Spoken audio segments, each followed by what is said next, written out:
Camera person അക്ഷയ്ക്കൊപ്പം Vinayaraj, Kerala Vision News, Kochi.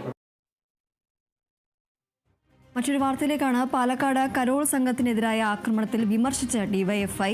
ജില്ലയിൽ 2500 യൂണിറ്റിലും DYFI പ്രതിഷേധ കരോൾ നടത്തും. RSSന് തടയാൻ ചങ്കൂറ്റമുണ്ടെങ്കിൽ അതിനെ ആ രീതിയിൽ കൈകാര്യം ചെയ്യുമെന്നും ഡിവൈഎഫ്ഐ അറിയിച്ചു. കരോൾ സംഘത്തിനെതിരായ ആക്രമണത്തെ പിന്തുണച്ച കൃഷ്ണകുമാറിന്റെ യഥാർത്ഥ മുഖം കൂടുതൽ വ്യക്തമായെന്നും ഡിവൈഎഫ്ഐ ആരോപിക്കുകയുണ്ടായി. പാലക്കാട് കരോൾ സംഘത്തിനെതിരെ ഉണ്ടായ ആക്രമണത്തിൽ വിമർശിച്ചാണ് ഡിവൈഎഫ്ഐ രംഗത്തെത്തിയിരിക്കുന്നത്. ജില്ലയിൽ 2500 യൂണിറ്റിലും ഡിവൈഎഫ്ഐ പ്രതിഷേധ കരോൾ നടത്തുമെന്നാണ് ഇപ്പോൾ തീരുമാനമായിരിക്കുന്നത്. RSSന് തടയാൻ ചങ്കൂറ്റമുണ്ടെങ്കിൽ അതിനെ ആ രീതിയിൽ കൈകാര്യം ചെയ്യുമെന്നും ഡിവൈഎഫ്ഐ അറിയിച്ചിരിക്കുകയാണ്. കരോൾ സംഘത്തിനെതിരായ ആക്രമണത്തെ പിന്തുണച്ച കൃഷ്ണകുമാറിന്റെ യഥാർത്ഥ മുഖം കൂടുതൽ വ്യക്തമായെന്നും ഡിവൈഎഫ്ഐ ആരോപിച്ചു.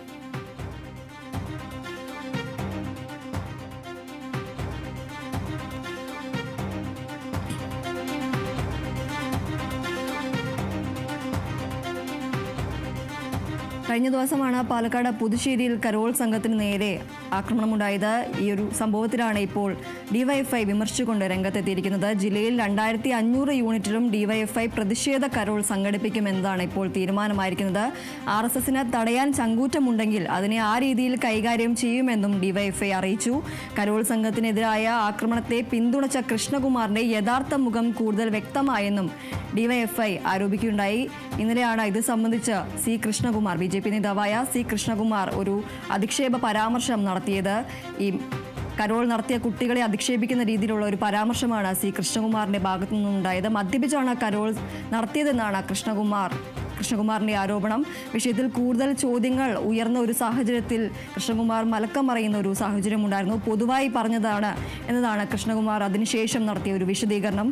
ഈ ഒരു സംഭവത്തിന് ആണ് ഇപ്പോൾ ഡിവൈഎഫ്ഐ പറഞ്ഞിരിക്കുന്നത്. കൃഷ്ണകുമാറിന്റെ യഥാർത്ഥ മുഖം കൂടുതൽ വ്യക്തമായി എന്നതാണ് ഡിവൈഎഫ്ഐ ആരോപിക്കുന്നത്. അതുപോലെ തന്നെ ഈ പാലക്കാട് കരോൾ സംഘത്തിനെതിരായ ആക്രമണത്തിൽ വിമർശിച്ചിരിക്കുകയാണ് ഡിവൈഎഫ്ഐ. ജില്ലയിൽ 2500 യൂണിറ്റിലും ഡിവൈഎഫ്ഐ പ്രതിഷേധ കരോൾ നടത്താനാണ് ഇപ്പോൾ തീരുമാനമായിരിക്കുന്നത്. RSSന് തടയാൻ ചങ്കൂറ്റമുണ്ടെങ്കിൽ അതിനെ ആ രീതിയിൽ കൈകാര്യം ചെയ്യുമെന്നും ഡിവൈഎഫ്ഐ അറിയിച്ചു.